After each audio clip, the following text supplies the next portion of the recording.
Hello and welcome to Mind Shifters Radio. I'm Tim Hayes. I'm your host for the first hour.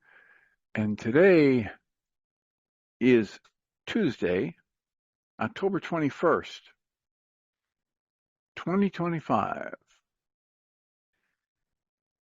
As always, we're grateful to everyone who's joining us here today, whether you're listening live or through the archives, as we spend another couple of hours teaching and supporting people in using some of the most powerful, effective, efficient, and accessible tools I've ever encountered. These tools are available absolutely free through the tireless efforts of Dr. Michael and Jeanie Ryce on the website at whyagain.org. If you go to that website and click on the two words that say Start Here in the upper left-hand corner, it will take you to a page where you can download and read Chapter 24 of Dr. Michael Ryce's book. His book is titled, Why Is This Happening to Me Again? And that chapter of the book contains a narrative description and explanation of the primary tool in this work. That tool is called the Reality Management Worksheet, sometimes called the Reality Management Wake-Up Sheet. And it's a tool I've been using to great effect for over 21 years now to improve the quality of my life and most of my relationships, and to turn any negative emotional experience I have into part of the infallible guidance system that each and every one of us has been given. You can also download the actual worksheet process itself. It's a simple PDF file. Click the link, download it, print it off, copy it as often as you'd like, and use it over and over again, absolutely free. You can also download a whole host of audio files from that web page. And the audio files contain shows just like this one where people have been stepped through that worksheet process. And if you choose to listen to them even repeatedly, they can serve as a powerful tutorial for you to help you get maximum benefit from these tools in the shortest amount of time possible. You can also go to your app store and type in the three words HeartLand Aramaic forgiveness. And if you do that before you're done typing the word forgiveness, you'll see the glowing heart icon. If you tap on that, it will let you download a completely free and private app. That app contains the Reality Management Worksheet. It contains an abbreviated version of that worksheet process. And it contains a copy of the Dragon Klingon game, which is a wonderful way to introduce these tools to even younger audiences. We hope people do all of that soon and often, primarily because it tends to improve the quality of people's lives the more they actively apply these tools in their lives. And secondarily, because it tends to prompt comments, questions, answers, and testimonials. If you have any of those to share with us, we'd appreciate you doing that. You can email me at tjh@mindshifters-academy.org, or you can email Jeanie at jeanie@whyagain.org. That's whyagain.org. And if we get a question or comment from you, we'll address it on the internet show, and then as time allows, send you a notification about what day and time that occurred, so you can listen back to the archives for your feedback or your input.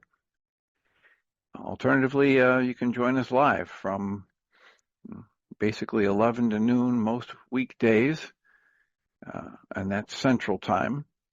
You can go to zoom.us and say you want to enter a meeting and enter the meeting ID number 853-2357-4173. 853-2357-4173. And also you can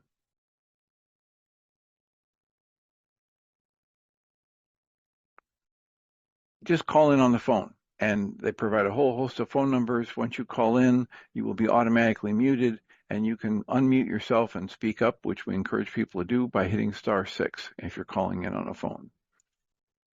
And we're grateful to everybody when they choose to let us know how these things are landing for them or raise a question, because it makes it far easier for us to live into our intention with this work, that is, to be of service.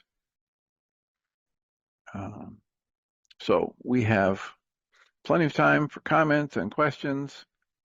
We're just about halfway through the book, One Love, One Life, One Journey from Guy Finley. And I have some, kind of a backlog of Alan Watts readings that I'm hopeful to share at some point in time. And So, Tim, yes, I listened to that podcast. I think you had put it up, or they had put it up 3 minutes before I got it into my feed in the early morning with Mark Hattis. yes. That was super good. Oh, I've already sent it to my son because he's always thinking about the juncture between spiritual pursuits, going to church, saying prayers, and mental health. This was so perfect. So I'm just going to suggest out of the blue, not having read anything he wrote, but the idea of writing novels that get a message across instead of a straight out self-help book. It's a great idea, and evidently he's been very successful doing it. yeah. So far, and he's had, as we mentioned there, he's had some pre-release, pre-publication screenings where people have been invited to video calls for a series of weeks and to read the chapters one at a time and discuss them, and it's been tried and true that people are engaging with it. Some people really, really resonate with it. Would you ever consider doing some reading? Have you read his books? Do you recommend reading them? I read The Lowly Prophet, and in this call, I learned that he's already published two others, or had published one other and had another one ready to publish, and he's writing. He had been told in his meditation that he needed to write these books, and there would be 11 of them. Wow, I know, that's amazing. And so he's a person who has really gotten the benefit of living in the question, right, and just asking life to teach him, and he's not, as he'll tell you, he's not perfect at it, and yet he keeps coming back to it, and it takes him, to places he can't get any other way. So, and it's amazing that his mentors were, Michael Ryce, The Way of Mastery, Allen Hoffman.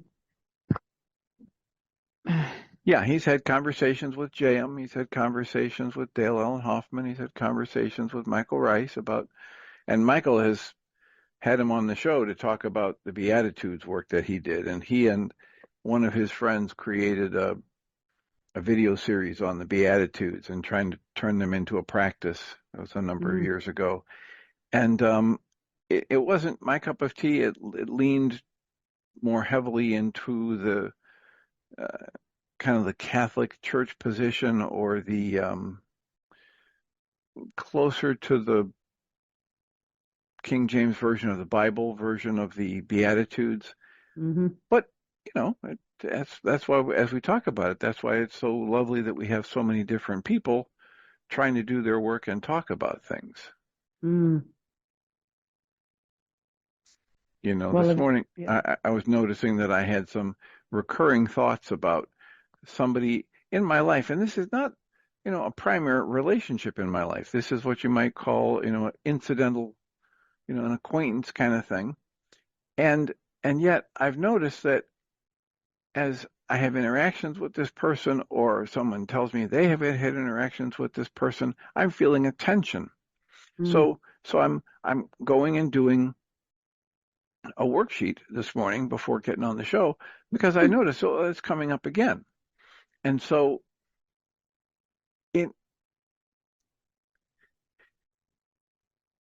I can't find words for it, because what I'm trying to say is the benefit of the worksheet process goes beyond what words can say. And the more I talk about, we were talking about, I think I mentioned it yesterday, the more we talk about what's the dynamic and how does it work and how do you understand it and which part of the brain, to me, it just takes me away from just doing the work.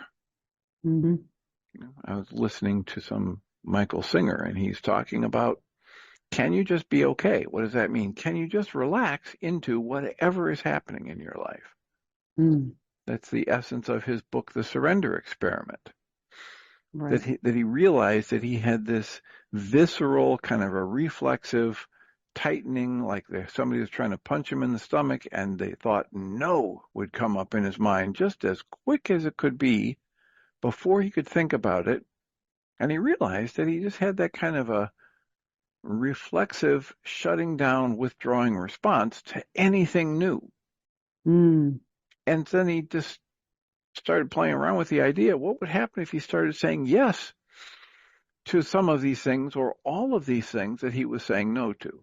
And that's his Mm. surrender experiment. And that took him, on the path to essentially discovering what a yogi's life is like when they just allow and go with the flow and assume that everything is going to work out because it's part of the flow of life.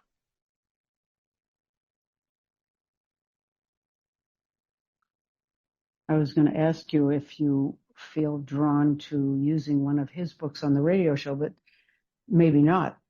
I'm going to check one out anyway. I think he has a free one right on his website. So, Well, you can read The Lowly Prophet for free. That was the first one in the series. right. And if Okay. you go to, thelowlyprophet.com, or you go to his other website and put in, .com/free, it'll take you to a page where you can scroll down and read the book. Mm-hmm. And it's completely safe, right? It's not like, oh, I want to warn you, don't go there. He's Yeah. he's one of the most well-intentioned people you'll ever meet, in Mm-hmm. my opinion. And he is doing what he can to blend his Catholic upbringing and whatever that's left him with that he still has in him that's good, with some of these more practical tools, and hoping that as he then writes these books and takes the knowledge of Michael's work and Jayem's work, etc., back into the churches, that he's going to be giving them a gift of a practical tool that the Right. congregants can use. And he's looking at it as though the Beatitudes are a set of tools, just like Michael talks about and Right. Jayem talks about and Mm-hmm. Allen Hoffman talks about. That the Beatitudes are more like a yogic practice than they are um, a religious prescription for something. Right. And he mentions breathing along with it. And of course, Michael mentions breathing, and he's doing a certain kind. I doubt that Mark is doing still point breathing, but he's finding breathing very helpful. Some kind of breathing, maybe just intentional counting of breaths or being aware of breaths or whatever.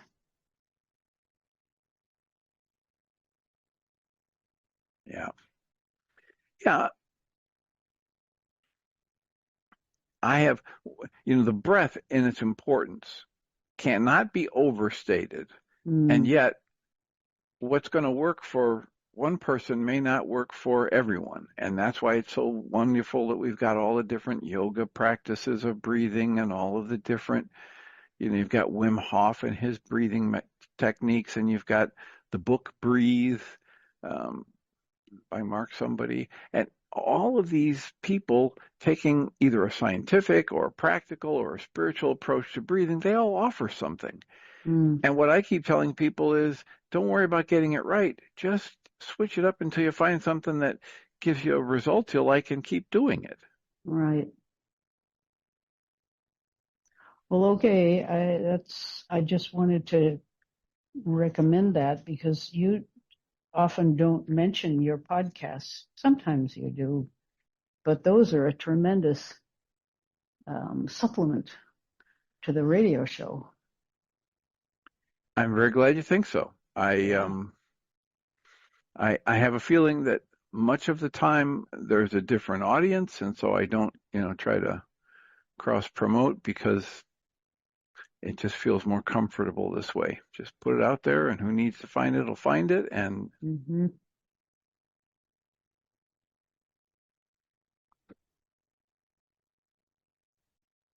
And there you have it. It'll all be fine. You Mm. know, when I did this worksheet earlier, I had the glitch with the app, and so the app didn't save it. So I can't uh, bring it exactly back. But the idea was, um, there was this pattern of interactions that left me with the impression that this other person is um, really fixated on being right and wants to argue a point for the idea of who's right and who's wrong, as opposed to just give it a try. If you like it, keep doing it. If it works for you, keep doing it. Don't worry about who else might say that it's right or not right. Mm. And so my goal for the person was something like, I want them to acknowledge the, you know, uh, the focus on that and release it. Just allow rather than demand, to be in the arguing, and to find something that's practical that helps them get the shift they want. Mm. Well, when I canceled that thought and the goal, I had a whole bunch of things going through my mind, but the biggest theme was that my dad had a friend who was one of the smartest people my dad ever met, and he ended up being one of my dad's best friends. And this guy was a psychologist. Mm. And he was such a close friend of our family that in our family, if someone was older than you and they were a friend, they had to be Mr. or Mrs., or if they were really close friends, they were aunt or uncle, even though there was no blood relation.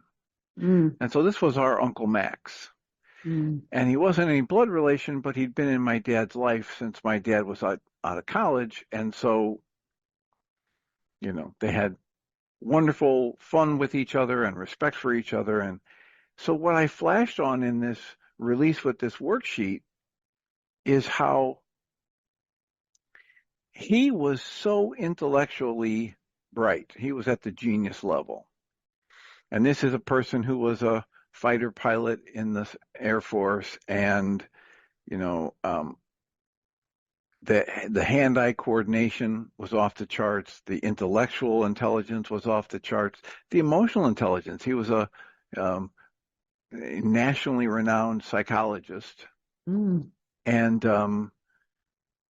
so anyway, what happened was, as I did the release, I flashed on how when I was 12 or somewhere around there, 12, 13, interacting with Uncle Max, I downloaded the belief I can't do what he does. He's way too smart intellectually. I Mm. can't keep up with him. And so that's my next worksheet, right? Series of tools applied to a pattern of thought. It doesn't really matter what it is, but it's a pattern of thought that's limiting me before I ever take an action.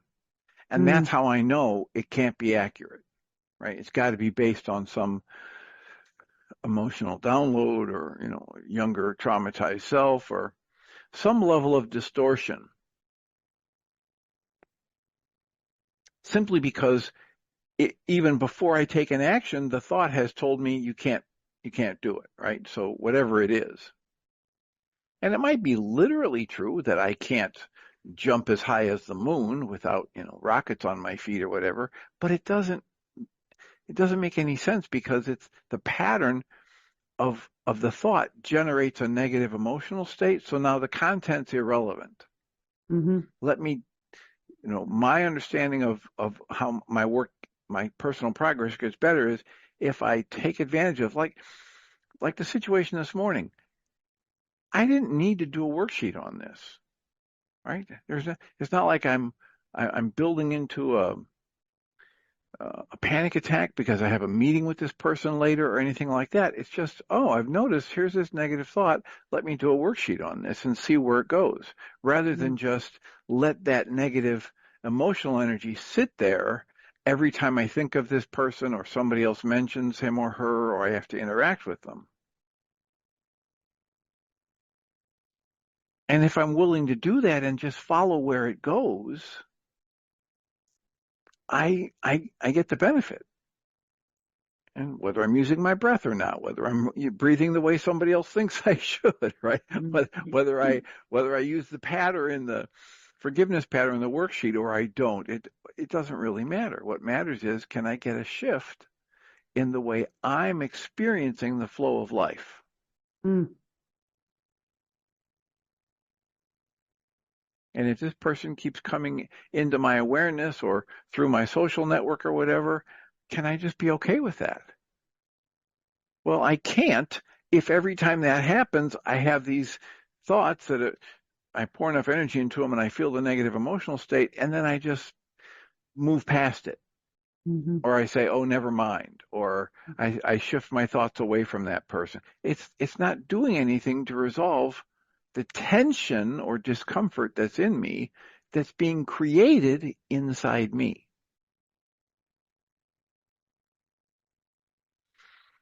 So in a way, if I have thoughts like that and I have a thought that somebody else, isn't aware of their issues or isn't doing their own work, the only viable thing for me to do in that moment is to do my own work on the Right. upset I'm generating. And my mind wants me to believe I'm generating the upset about what somebody else is doing or isn't doing.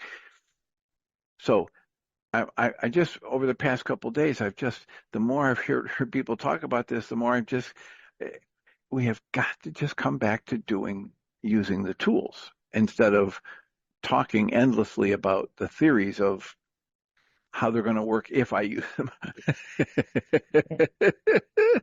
If I ever pick up that tool here, I know exactly what it's going to do in my corpus callosum. If I ever pick up that tool, I might get some relief from this tension or upset.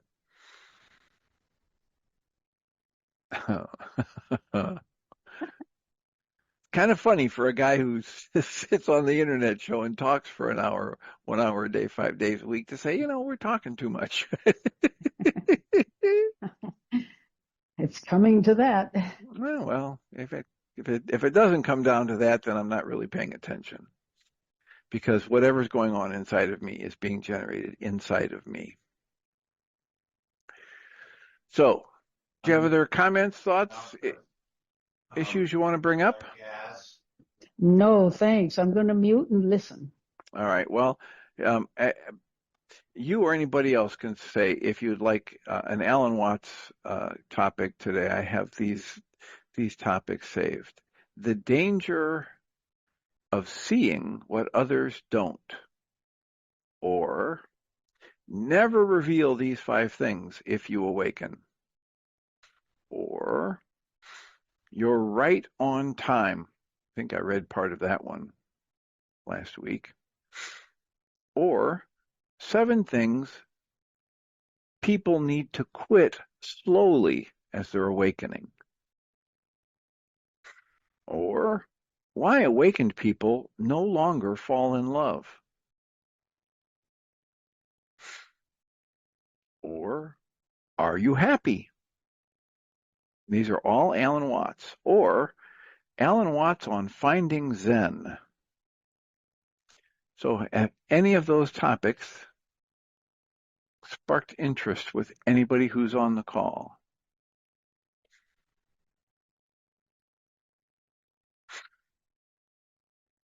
I'm going to have to pick something here because dead air space is not attractive to those people who are trying to listen to a podcast. So I believe I may have read much of Finding Zen already.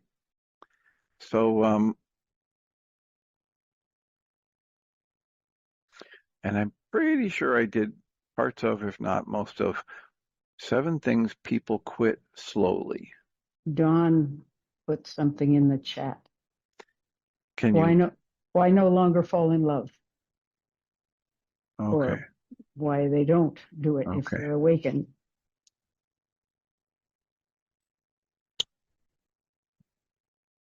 Thank you for paying attention to that. Let's see. Why awakened people no longer fall in love by Alan Watts. Alan writes, have you ever noticed how life, in its strange delicacy, never ceases to surprise us? Many imagine that spiritual awakening is like crossing a magical threshold into a realm without pain, where everything becomes soft and without friction.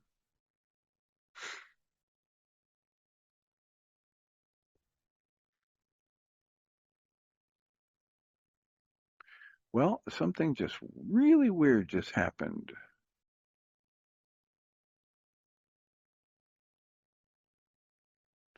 I will get back to reading in just a minute. Why awakened people no longer fall in love? Okay, so hopefully I'll be able to keep this on the screen. Many imagine that spiritual awakening is like crossing a magical threshold into a realm without pain, where everything becomes soft and without friction. But it isn't so. Awakening does not remove challenges. In fact, it intensifies them. Not because the world becomes more cruel, but because your perception becomes clearer. You see too much, feel too much, understand too much to remain asleep in the comfort of old illusions. And in this seeing, one of the greatest ironies reveals itself. Suddenly, that which once seemed so vital, so overwhelming, so necessary for life, this old ritual of falling in love, it begins to lose its power. It's not that love disappears. It's not that the heart becomes cold. On the contrary, love, for the first time, shows its true face. But the games that once were called love, the feverish fire of need and projection, the dramas we called passion, these become far too transparent to seduce any longer. What we call falling in love has always been in large part a kind of trance.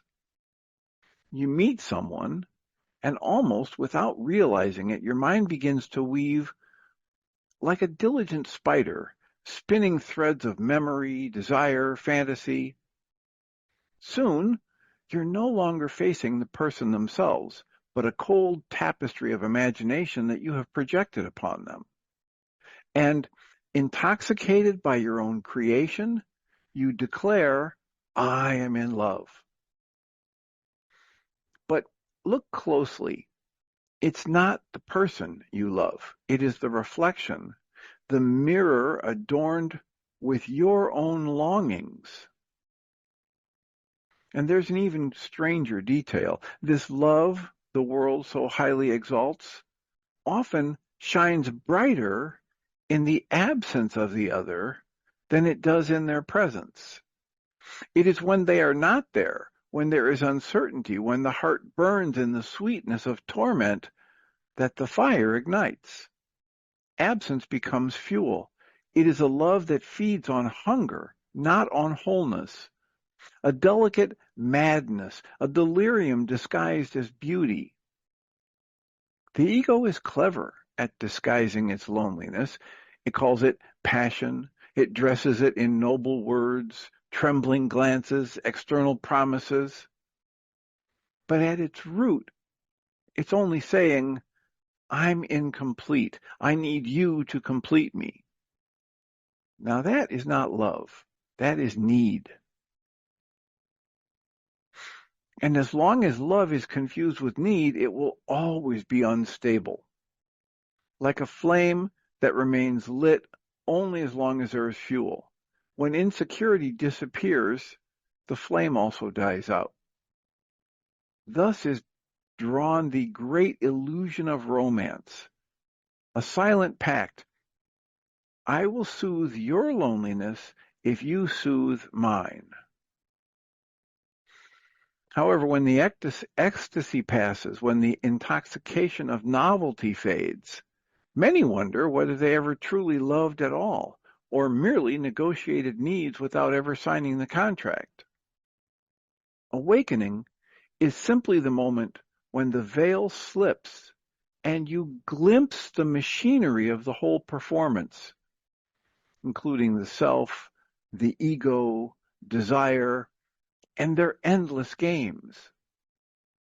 you realize that what you once called love was entangled with fear of loneliness and with the longing to be seen and with the projection of fantasies. And once that recognition takes root, it becomes impossible to throw yourself blindly as before. It's not that love is rejected. On the contrary, you love more deeply, more silently, more freely, but the illusion loses its power. The spell breaks. Where once you swore you'd found your missing half, now you see only a human being, whole, with their joys and their sorrows.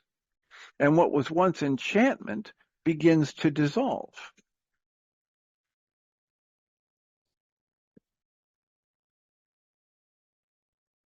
What was once enchantment begins to dissolve.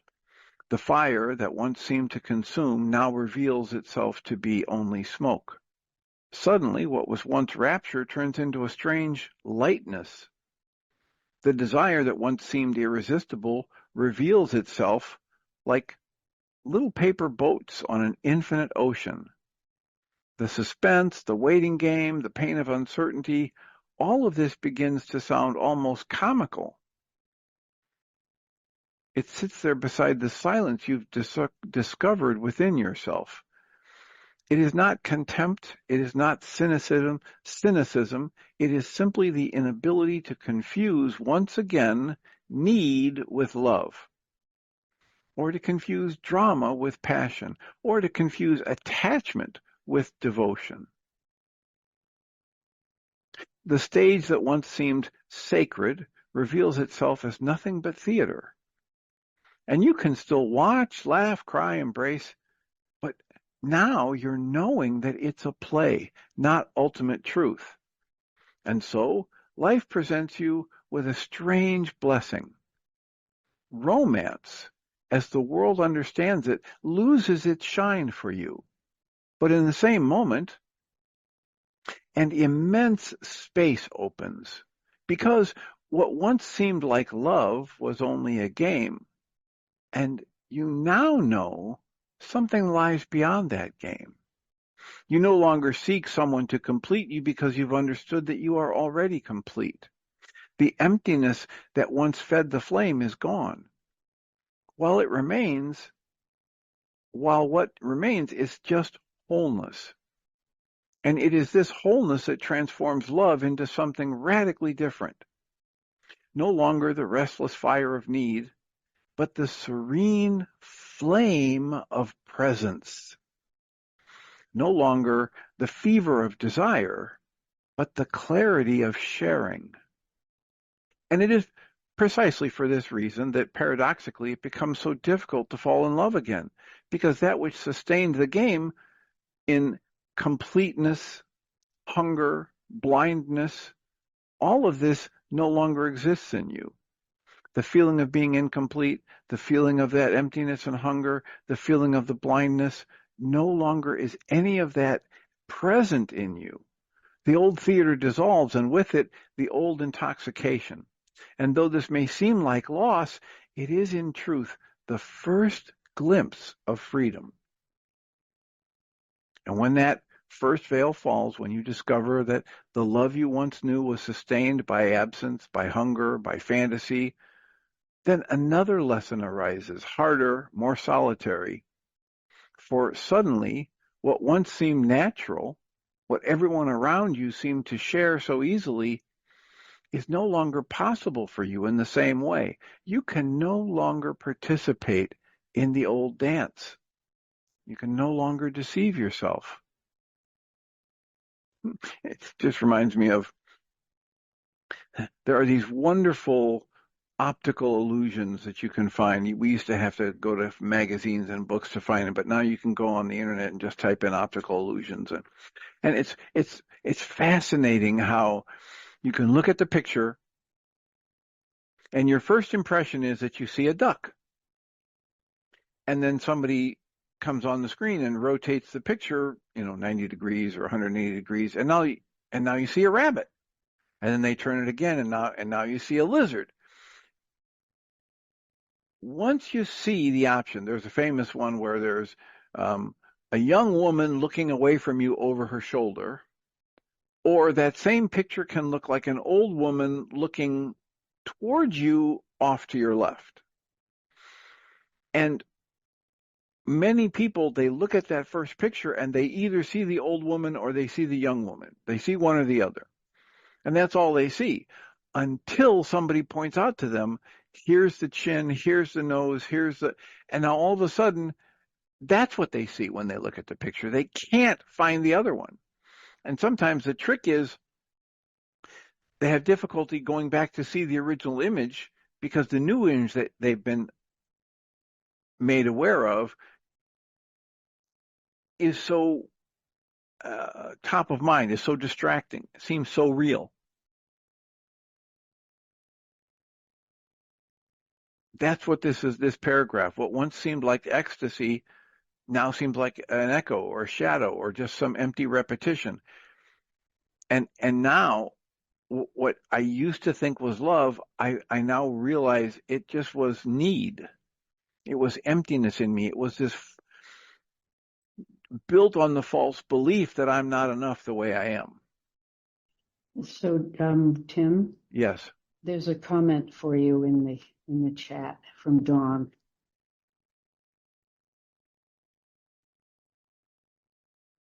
All right. So Don is asking,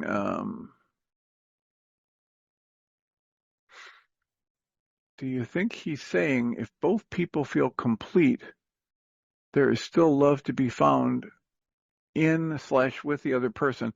No, Don, I think what he's saying is when you feel complete, you wake up and realize that you are the stuff of love, and then you just extend it. You don't find it in others. You find it in yourself and you offer it to others, and then they're finding it in themselves and offering it to you. You might think that's a subtle difference, but I think based on what he's talking about, it's huge. If I think I need another person in my life to feel love, I've just created that prison. I've just created a set of circumstances that can't ever be satisfied because it's this fantasy in my head he was talking about, right? It's what the culture puts out there as need disguised as love, and approval disguised as love, and acceptance disguised as avoiding conflict and confrontation. So checking to see if that answers Don's question. Tim? Yes. With that contest, which face or which thing do you see? There's always an implication that if you see one thing or another, there's something really wrong with you if you don't see the one that they think you ought to be seeing.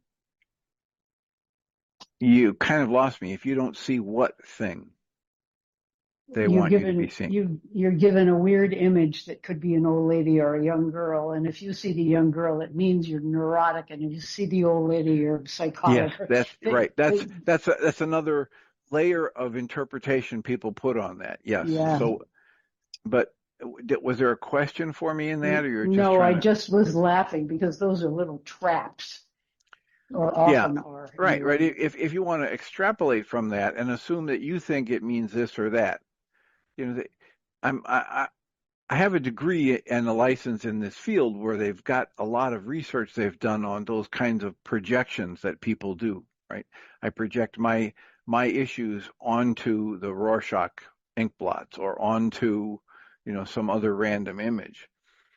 And people have done research on that. What does that mean? It means they've created experiments and then tried to run them and collect data and then analyze the data.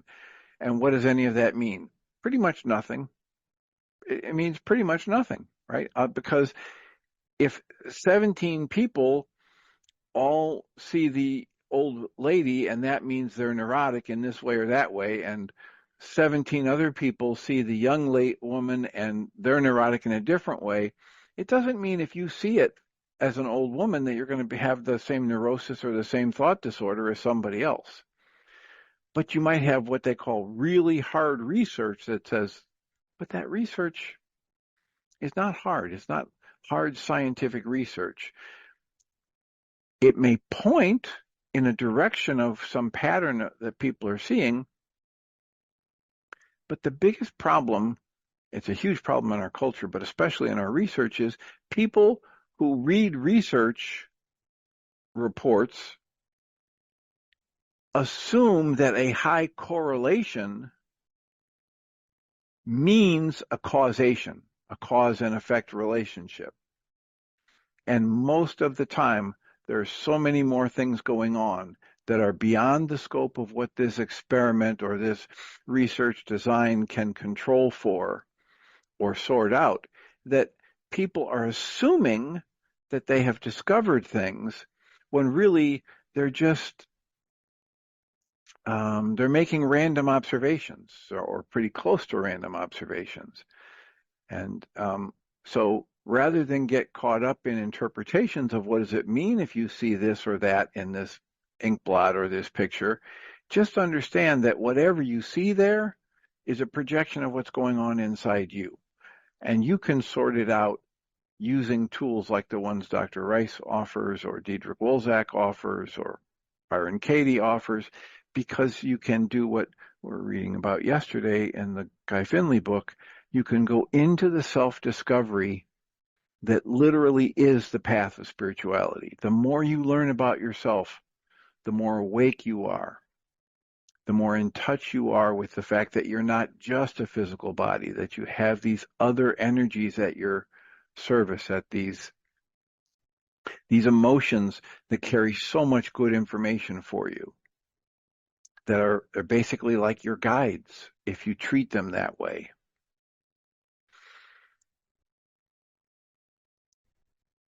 Anything else, Susan?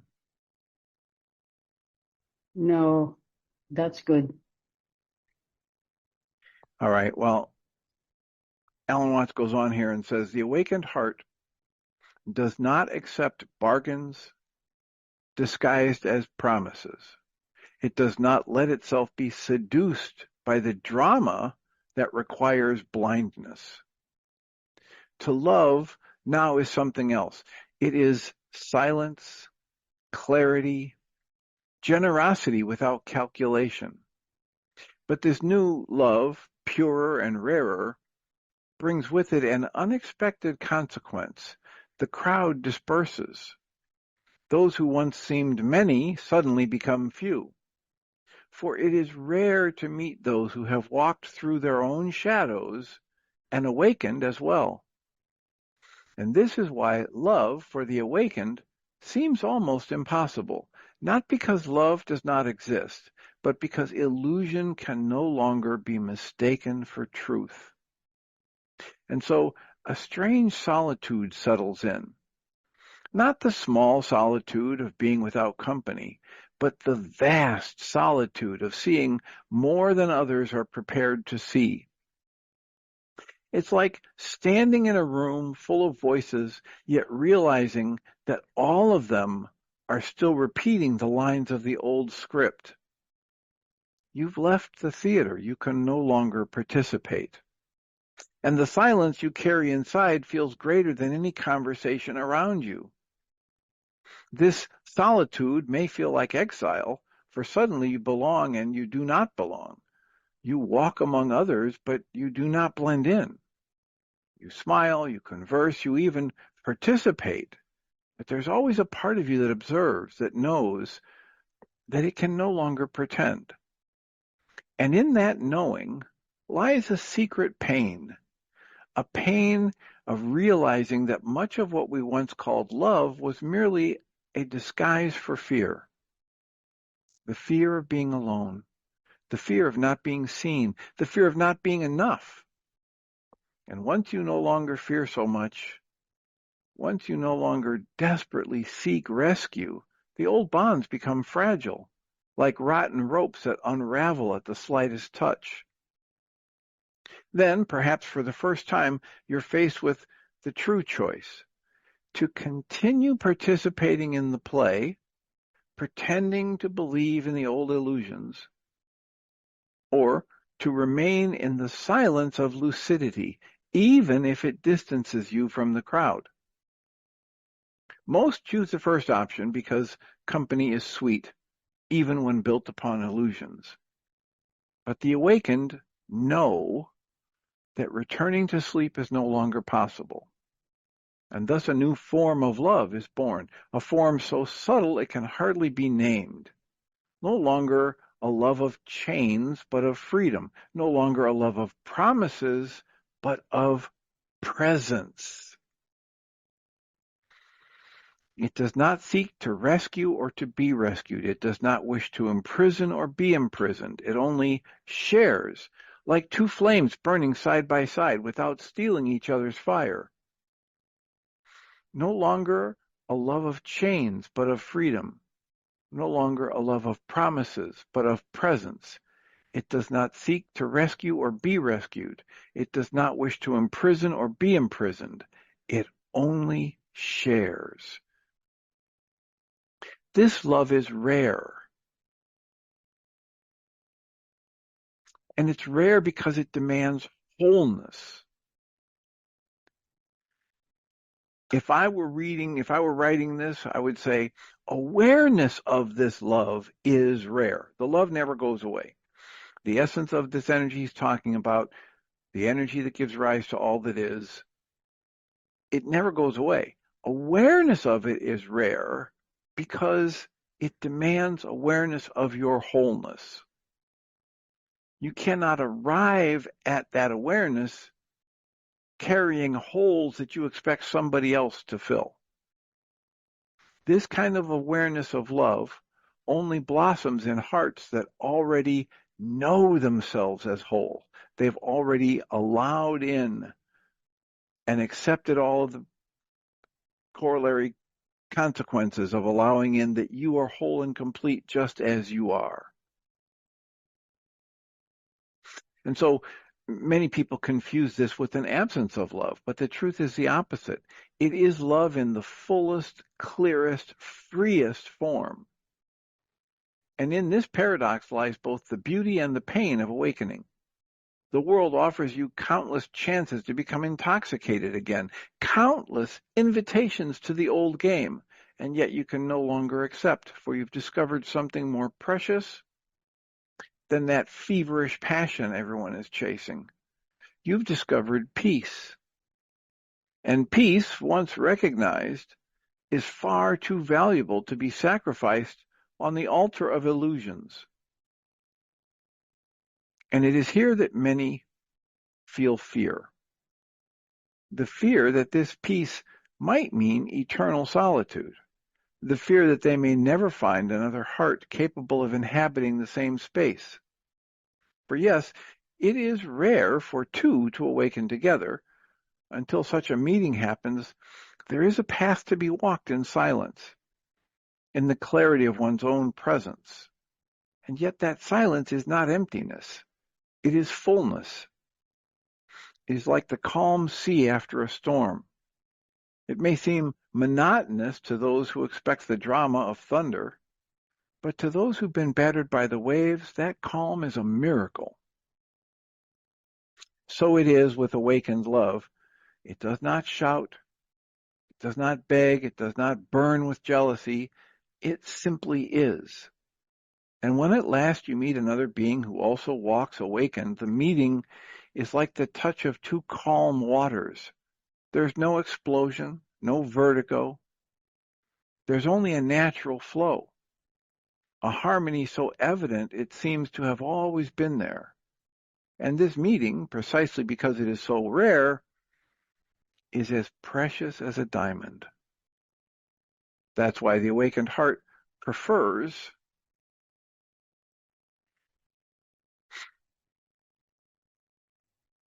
That is why the awakened heart prefers. I know this, my page jumped here for a minute. It learns to rest within itself. It no longer feels this restlessness of the hunter prowling the forest in search of prey. No longer is there anxiety, like the anxiety of the poet writing fevered verses to fill the emptiness of absence. There's only a mature silence, watching life unfold through its cycles of light and shadow, without demanding that it bend to one's own needs. And yet, this silence is not apathy. On the contrary, it's a fertile space where every encounter becomes sharper, more alive, and more true. This whole thing, the clarity he's trying to get here about how he says, this silence is not apathy. And so many people who are reading Way of Mastery or other teachings that say, you need do nothing. People get the image in their head that, oh, this spiritual teaching says you should just drop out and drop everything and not participate in life and not participate in relationship and not work. And that's not what the teaching's about. The teaching is about recognizing choice and allowing yourself to be instructed by life and taught and asking to be shown. And what happens when people do that is they get far more active. You may have somebody who gets up at 6 every morning to be at work by 9 or by 8, and they work an 8 or 10 hour day, and they come home and they do home projects on the weekends, and active. But whenever they're not doing something that's scheduled, if they're in this culture, what they're most likely doing is vegging out, face in front of a screen, ingesting some kind of an intoxicant, etc., or chasing for companionship with someone.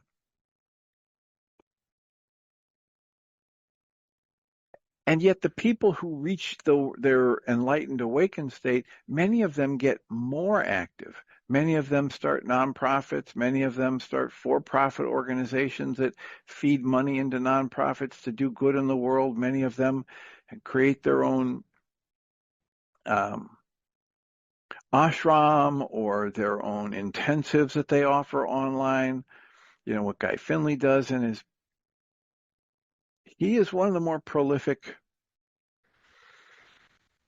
writers, spiritual teachers you'll ever find, or that I've ever found. Michael Ryce, what's he doing? It's one project after another. It's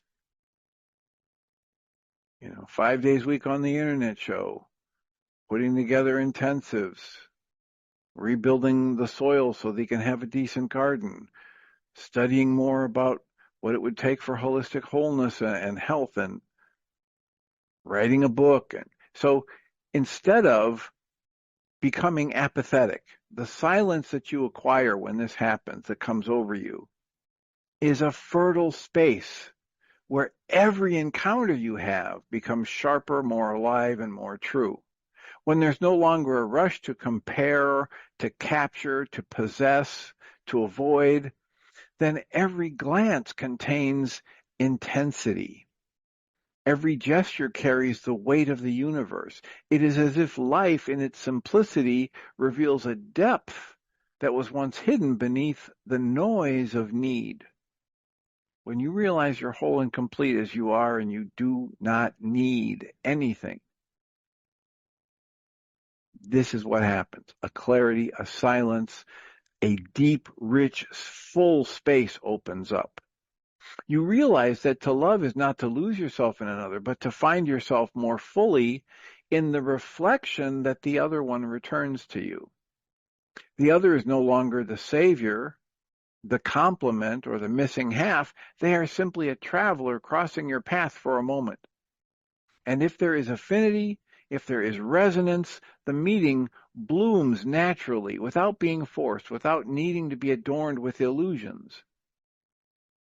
And in this blooming, awakened love demands no guarantees. It does not ask for promises of eternity. It does not anchor itself in papers. It does not feed on vows that time will inevitably consume. This real love, awakened love, lives in the now because it recognizes that only now is real. Thus, it can be intense without being possessive, deep without being needy, free without being cold. But this freedom is not easily understood. The world fears what it cannot bind. The world distrusts whatever does not bow to the invisible contract of need. Many will look at this silent love and say it's too detached, that it is a lack of surrender, that it is fear disguised. And yet the awakened heart smiles at such accusations, for it knows that the true fear is precisely what sustained the old ways of loving. And here another paradox reveals itself. When there's no longer the urgency to be loved, the capacity to extend love expands. When there is no longer the urgency to be loved, to have other people do things that you call loving, then your capacity to extend your true nature as love expands. When there's no longer the obsession to be recognized, every gesture of presence becomes a pure gift.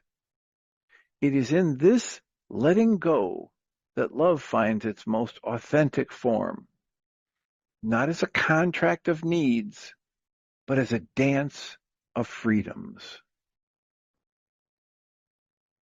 So that takes us to the end of our time today. I have been remiss. I didn't mention that today is a Tuesday, so there'll be a support group tonight. And all the information you would need to join us for that is available on the mindshiftersacademy.org website. Please try to remember as you go through your day that we come from love. We're made of the stuff we call love.